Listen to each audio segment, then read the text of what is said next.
Saudara, silahkan tonton videonya sampai habis.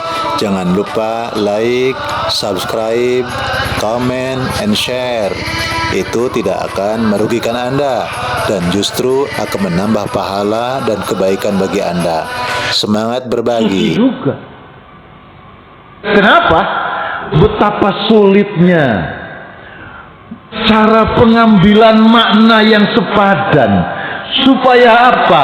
Supaya orang yang membaca ini memahami makna yang terkandung di dalamnya. Tabaraka.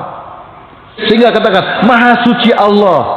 Kalau kita belak-belakan sebenarnya Tabaraka, Allah yang penuh dengan berkah. Gampangannya gitu aja. Allah yang penuh dengan berkah itu.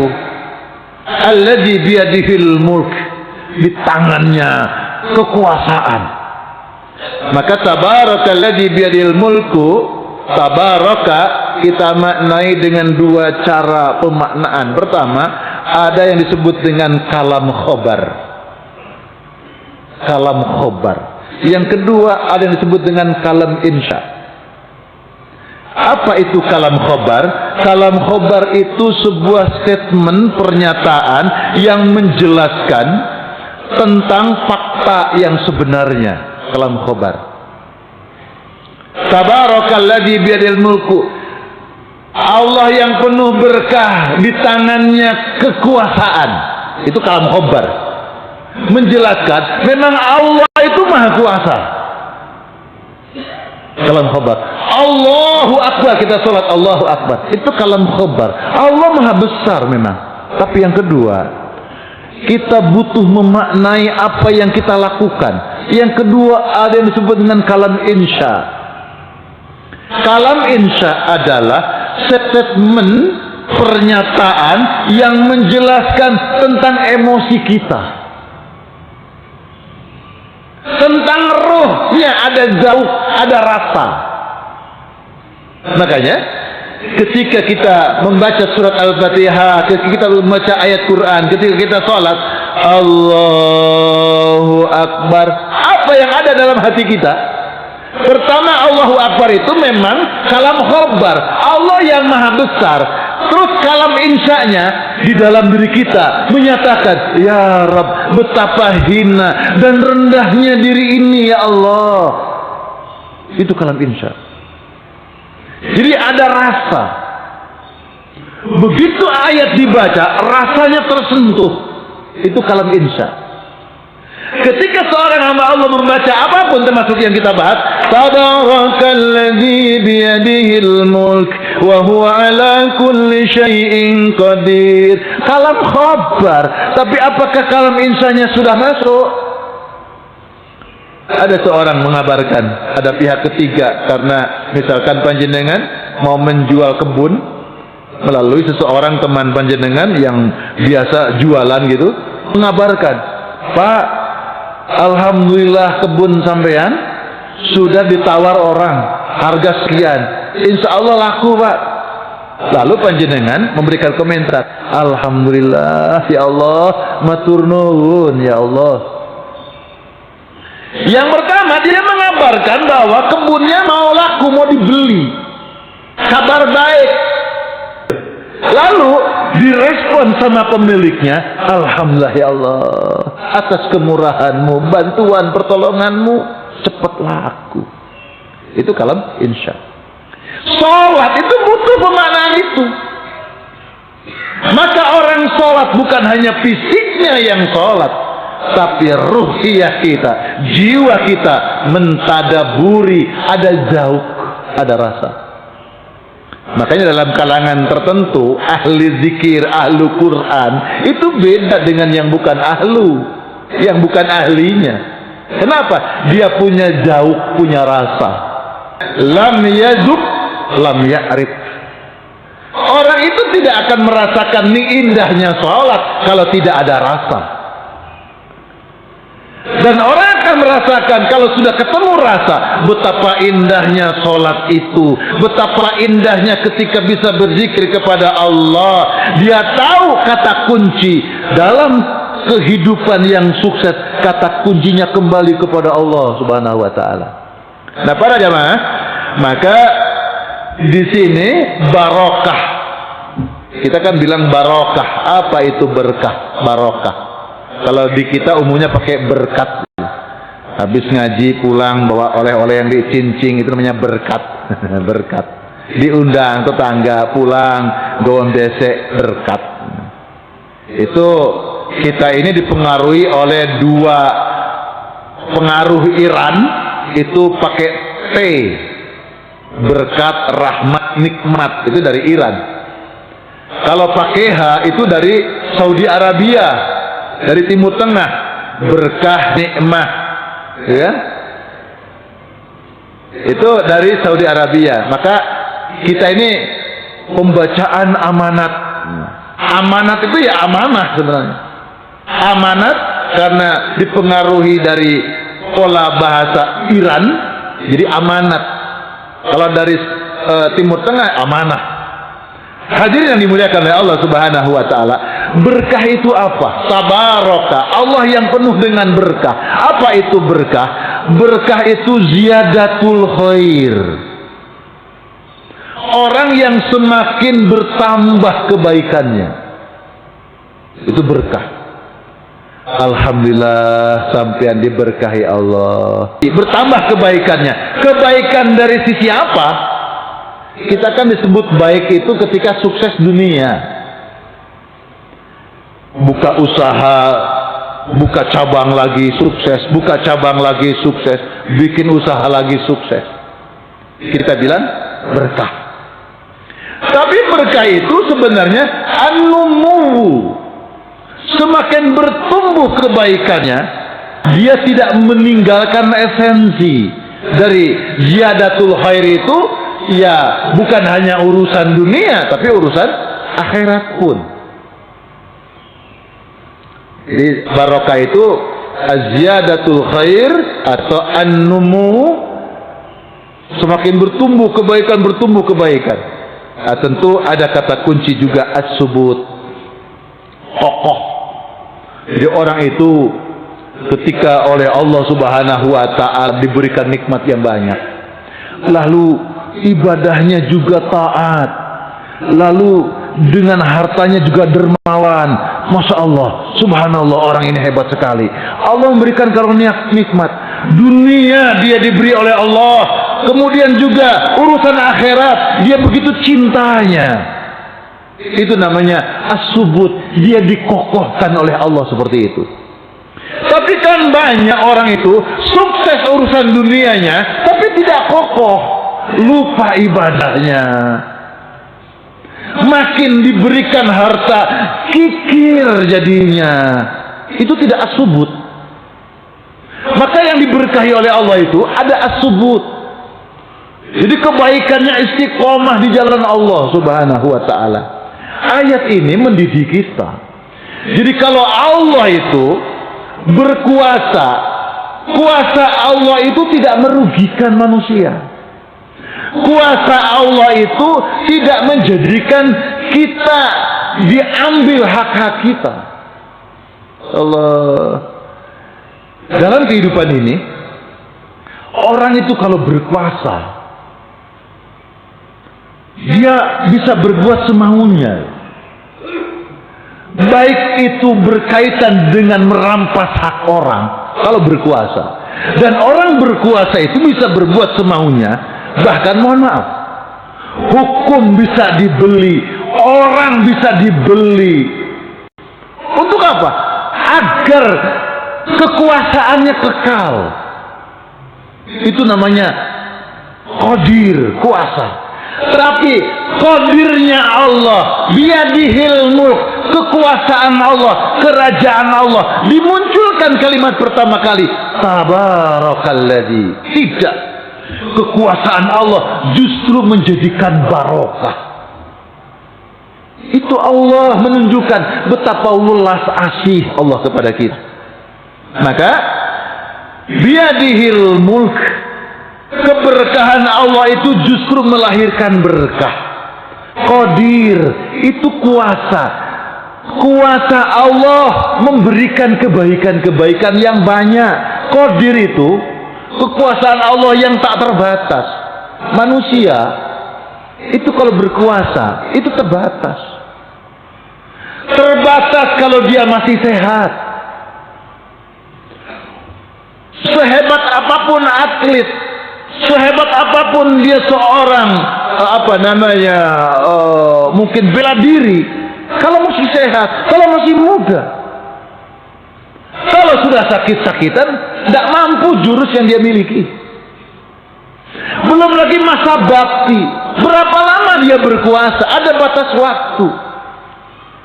Nanti akan pensiun, nanti akan kembali ke masyarakat.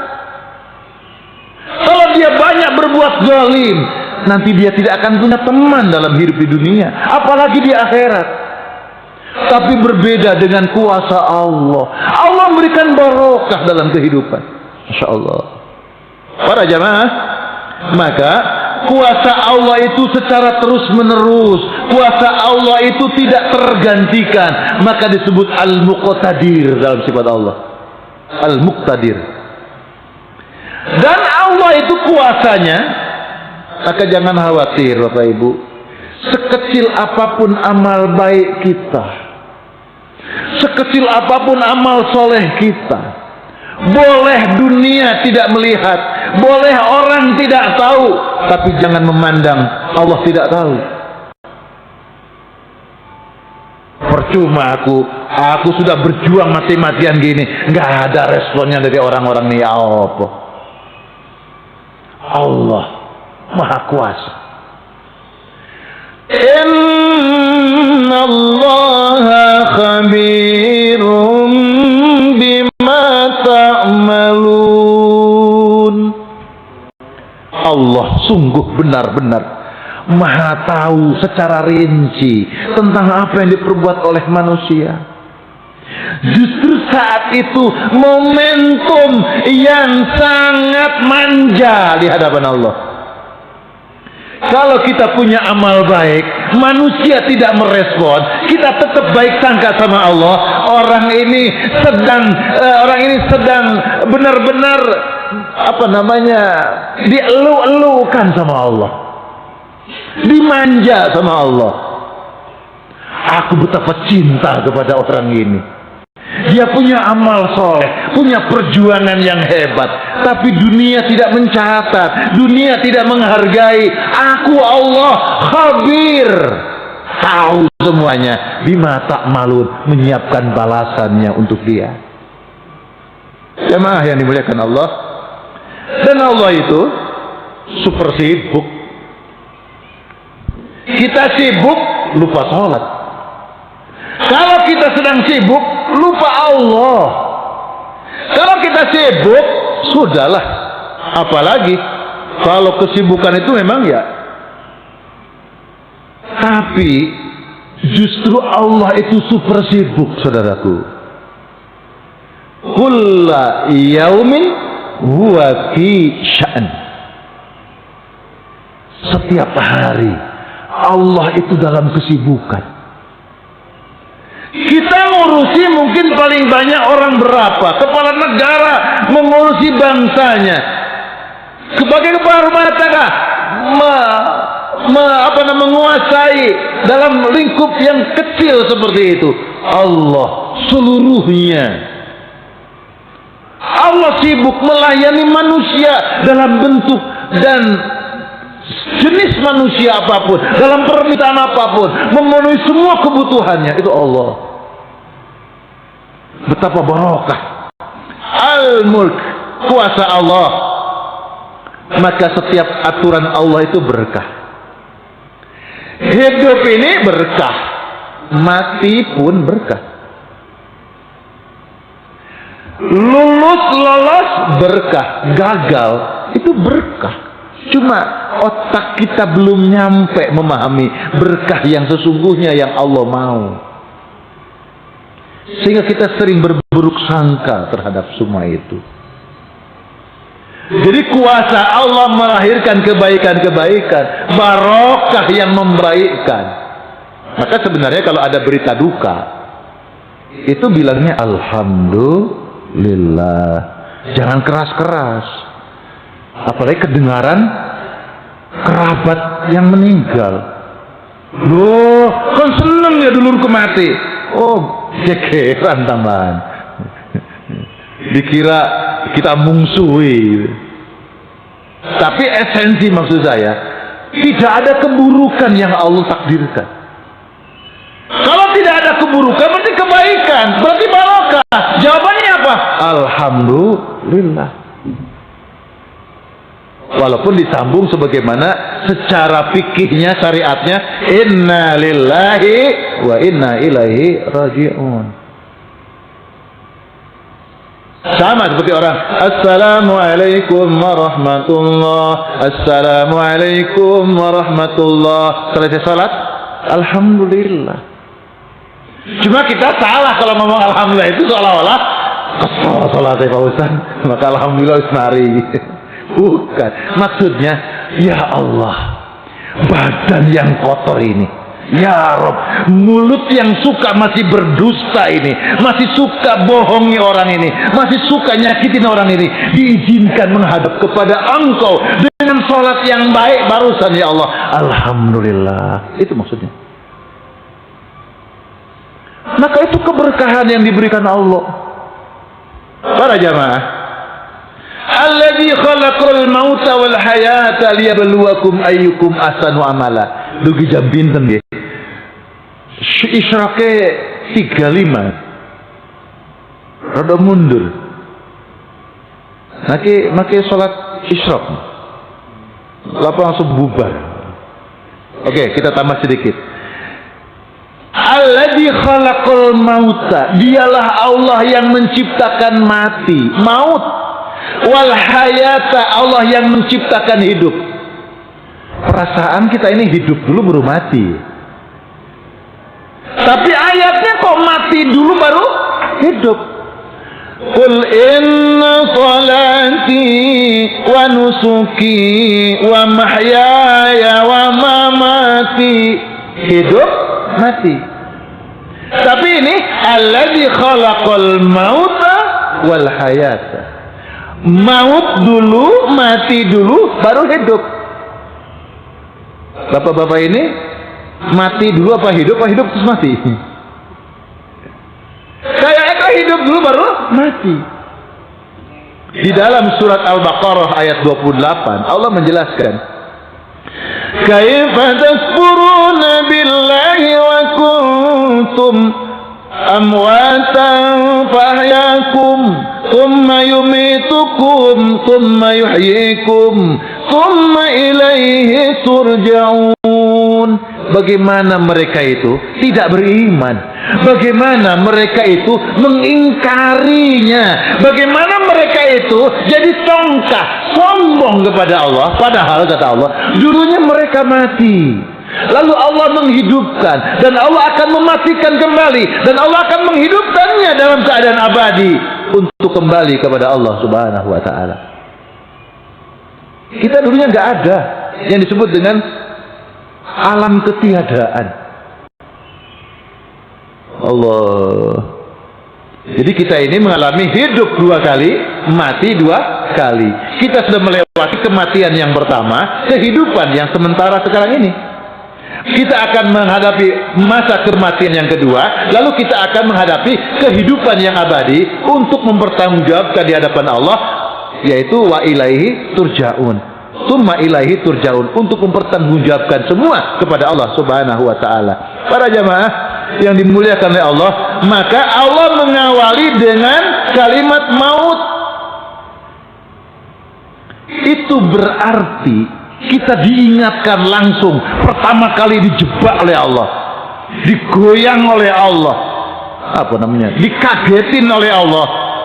Ingat mati. Alladzi khalaqal maut. Ingat mati. Karena semua kita akan mati, Pak. Ingat mati. Justru kematian itu, kata Rasulullah, banyaklah untuk mengingat kematian. Aksiru zikra hazimil ladzat.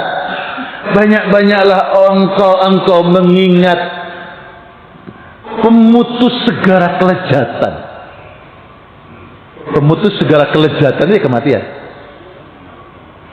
Para jamaah, orang yang mati itu adalah nasihat yang nyata. Jadi kalau punya teman, punya saudara, kok hatinya masih keras, hatinya jauh dari kelembutan, ajak neng kuburan. Kalau nyampe kuburan masih belum juga, hajar aja.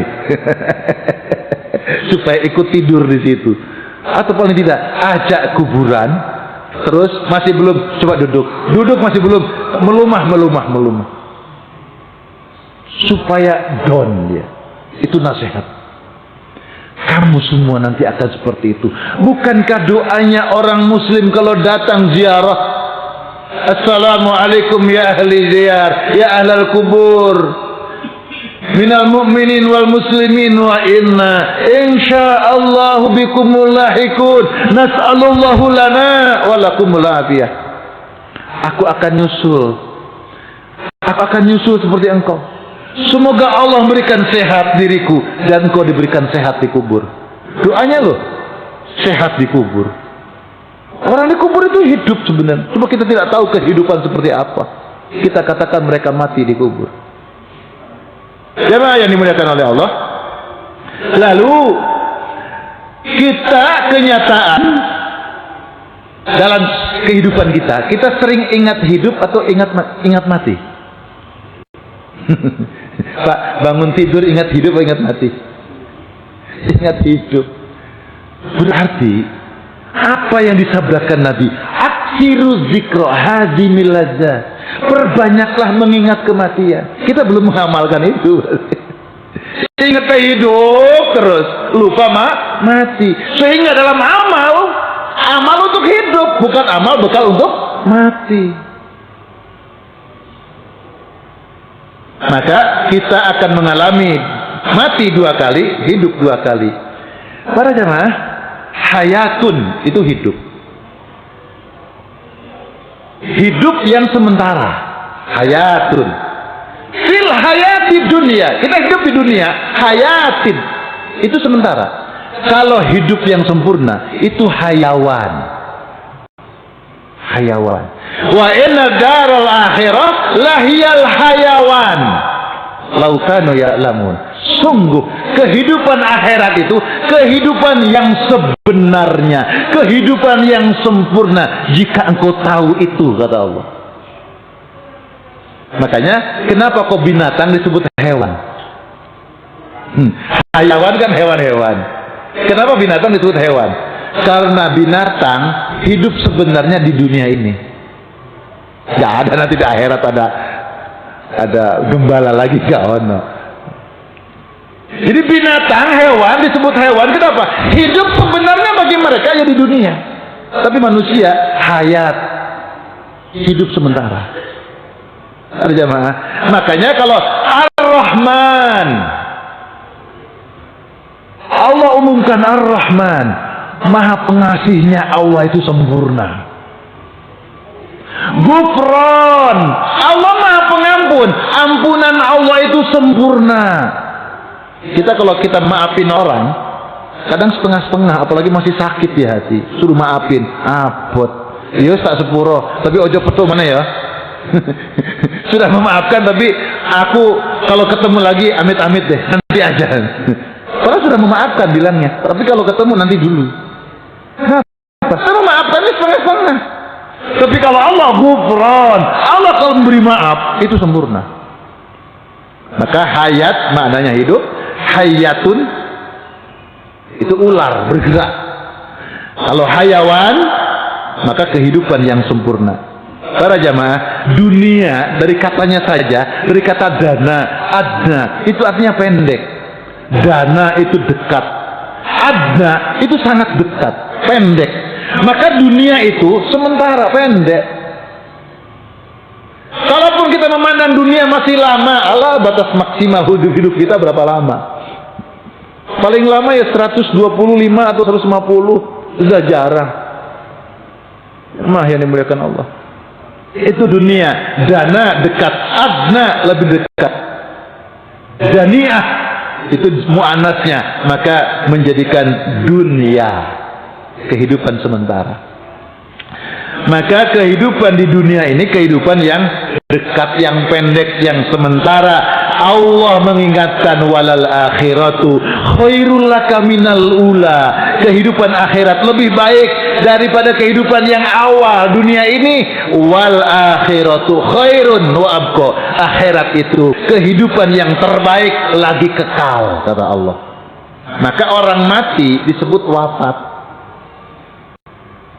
Mati disebut wafat. Kenapa wafat? Wafat itu asal kata wafa. Apa itu wafa? Wafa itu untuk memenuhi janji, memenuhi perintah Allah, menetapi perintah Allah Subhanahu wa taala, itu wafa.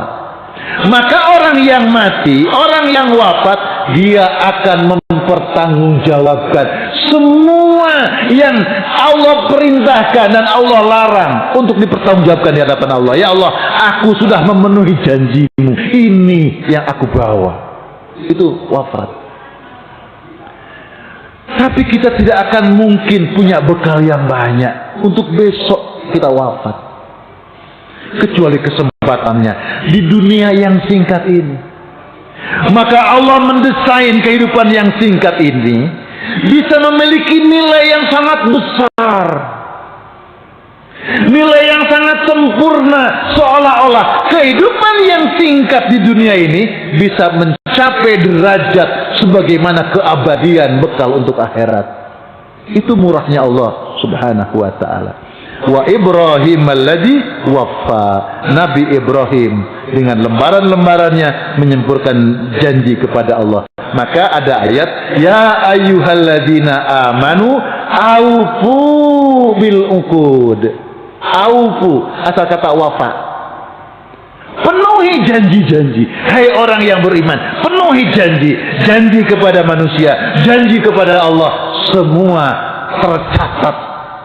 Alladzi khalaqal mauta wal hayat. Ujian di dunia ini untuk menunaikan perintah, ujian di dunia ini untuk bagaimana kita sekuatnya meninggalkan larangan Allah. Kata Allah, ayyukum ahsanu amala. Allah ingin melihat siapa di antara mereka yang paling baik amalnya. Allah tidak mengharapkan amal terbaik, Pak. Ahsan itu lebih baik. Pokoknya amal itu ya baik terus dilebihkan dikit, tidak perlu terbaik. Tuntutan Allah tidak banyak-banyak. Ayyukum ahsanu amala. Siapa yang punya amal lebih baik, maka menjadilah orang yang melakukan kebaikan, dan menjadilah orang yang baik, selalu melakukan kebaikan-kebaikan. Itu ahsanu amala. Oleh karena itu jangan sampai kita kehilangan progres. Kan ada orang itu ada dua. Pertama, Ustaz, saya belum bisa sholat malam, Pak Ustaz. Bagaimana caranya? Ustaz, saya belum bisa baca Quran. Ustaz, saya belum pernah puasa Ayyamul Bid. Dia tanya. Ada lagi, alhamdulillah, saya sekarang sudah Iqra 5, Pak Ustaz. Sebentar lagi Iqra 6. Itu orang-orang yang punya progres semangat. Alhamdulillah, kemarin sholat tahajud 2 rakaat, tadi malam dapat 4. Alhamdulillah, punya progres. Mudah-mudahan besok bisa lebih baik lagi. Tapi kan ada orang itu kehilangan progres. Dulu saya suka puasa, dulu saya sering ngaji, dulu sering bangun malam, sekarang sudah enggak. Ada kayak gitu. Itu orang kehilangan progres. Maka mari ayat ini memberikan semangat bagi kita bahwa amaliyah kita ini senantiasa tercatat dan kita akan mendapatkan balasan dari Allah Subhanahu wa ta'ala. Demikian yang dapat disampaikan. Ada pertanyaan silahkan. Alhamdulillah tidak ada bertanya. Sudah cukup gitu. Iya, monggo Pak.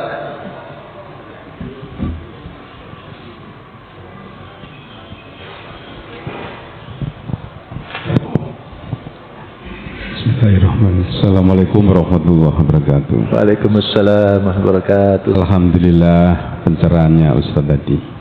Ada beberapa hal yang saya mencermati dari pencerahan tadi. Yang pertama, bahwa iman seseorang itu kan naik turun, tidak selalu stabil. seiring berjalannya muqarabah, artinya mendekatkan diri pada Allah, pada posisi iman turun atau kita sudah kurang mendekati pada Allah, apakah itu Allah tidak memberikan hidayah kepada hambanya, atau godaan setan itu lebih kuat daripada hidayah Allah? Yang kedua, tadi sudah dijelaskan sama Ustadz bahwa Nabi di malam hari itu tidak pernah tidur, bahkan diselingi dengan baca. Pada waktu itu Al-Quran kan belum terkumpul, jadi masih ayat-ayatnya tidak terkumpul seperti Al-Quran pada saat ini. Begitu takjubnya bahwa Nabi bisa menyampaikan satu surat dan ayat yang begitu banyak tanpa ada catatan. Jadi yang kedua ini saya memang takjub sekali, kan Al-Quran itu terkumpul sejak zamannya Umar bin Khattab. Jadi pada waktu itu Nabi hanya mencari ayat-ayat atau surat yang disampaikan pada waktu dia membaca dan membutuhkan ayat itu. Jadi yang pertama pertanyaannya itu bagaimana itu orang yang sudah turun imannya. Yang kedua, saya hanya menyatakan takjub saja pada waktu itu bahwa Al-Quran belum tersusun seperti saat ini. Demikian, terima kasih. Assalamualaikum warahmatullahi wabarakatuh. Waalaikumsalam warahmatullahi wabarakatuh. Langsung saja saya coba jawab. Yang pertama, muqarabah. Bagaimana kita mengenali Allah dengan sifat-sifat Allah. Bagaimana kita membaca ayat-ayat Allah dengan memahami makna yang terkandung di dalamnya. Tapi memang manusia itu selalu al-iman yazidu wa yankus. Iman itu ada kalanya memuncak semangat, ada kalanya diberikan semangatnya menurun. Tapi bagi orang-orang yang beriman kepada Allah, dalam kondisi apapun dia tetap punya kesadaran kepada Allah. Artinya dia tidak berburuk sangka kepada Allah Subhanahu wa taala. Kok aku saiki males yo. Tapi ketika dia menyadari kepada Allah Subhanahu wa taala bahwa kondisi apapun yang dialaminya itu merupakan rahman rahim Allah. Kita tidak tahu, mungkin ada orang semangat banget sampai mungkin dia lupa mengukur semangatnya dengan kemampuan fisiknya, sehingga Allah rem, jangan nemen-nemen semangatnya. Allah berikan katakanlah jadi kesiangan dia bangunnya. Itu cara Allah mungkin mengerem, tapi kita tentu jangan kepedean. Kok kesiangan toh awakmu? Aku direm sama Allah. Jangan, gitu kan? Nah, bukan dibuat-buat. Artinya orang yang muqarabah, ada kedekatan dengan Allah, maka selalu ada komunikasi dengan Allah Subhanahu wa taala dalam keadaan apapun, walaupun secara frekuensi ada kekurangan bagaimana dia melakukan amaliyah tersebut. Yang kedua, Iqra'ul Quran atau summa yaqra suratul mulk, kan belum dibukukan Qurannya. Itulah hebatnya Quran. Karena dadanya Rasulullah dan dadanya para sahabat sudah dipenuhi dengan Quran. Sebelum dibukukan, memang Quran itu berada di dada-dada mereka. Memang tertulis ayat yang diwahyukan, dibacakan di hadapan sahabat. Sahabat itu menulis wahyu itu di lembaran-lembaran. Mereka hafal dan mereka punya simpanan. Jadi bukan simpanan, tapi mereka tidak hafal. Mereka hafal Quran. Makanya penting ngaji itu dicatat, gitu kan. Ada catatan karena kualitas hafalan setiap orang berbeda-beda. Nah, para sahabat itu kualitas hafalannya luar biasa. Bahkan ketika para sahabat yang terbunuh dalam peperangan itu menyebabkan mereka takut kalau umat Islam, para penghafal Quran banyak yang meninggal sebagai syuhada, segera mereka para sahabat itu kepada Khalifah Abu Bakar di awal melalui lisan Umar, tolong bukukan Quran, tuliskan Quran. Dan itu mengumpulkan sahabat-sahabat yang ada untuk membacakan Quran dan mengumpulkan lembaran-lembaran untuk menyesuaikan. Jadi ayat yang tertulis itu untuk menyesuaikan dari hafalan para sahabat. Intinya mereka sudah pada hafal. Insyaallah. Demikian jemaah, saya pikir sudah cukup nggih. Barakallahu lana wa lakum. Matur nuwun atas pertanyaannya Bapak Haji Aziz dan kepada jamaah yang hadir, Bapak Ibu sekalian, semoga kita semua senantiasa berada dalam pertolongan Allah. Rabbana atina fid dunya hasanah wa fil akhirati hasanah wa qina adzabannar. Subhanakallahumma bihamdika nashhadu an la ilaha illa anta wa nastaghfiruka wa natubu ilaik. Allahumma anfa'na bima 'allamtana wa 'allimna ma yanfa'una warzuqna ilma yanfa'una. Ya Rabb kami, sesungguhnya Engkau adalah zat yang maha kuasa, yang maha besar. Ya Rabbana, Engkaulah pemilik perbendaharaan ilmu yang sempurna. Ya Rabb, ajari kami ilmu yang kami belum tahu. Ya Allah, ilmu yang mendidik kami untuk taat kepadamu, ilmu yang mendidik kami untuk mengenal kepadamu. Ya Rabb, ilmu yang bermanfaat, ilmu yang mengantarkan kami menuju jalan surgamu. Rabbana wa taqabbal du'aana innaka sami'ud du'a. Wahai Allah, Engkau mendengar setiap hati yang menjerit kepadamu dengan doa kami kepadamu. Kabulkan doa permohonan kami. Sallallahu alaihi wasallam Muhammad walhamdulillahirabbil alamin. Mohon maaf lahir dan batin, wallahul muwaffiq ila aqwamit thoriq. Assalamualaikum warahmatullahi wabarakatuh.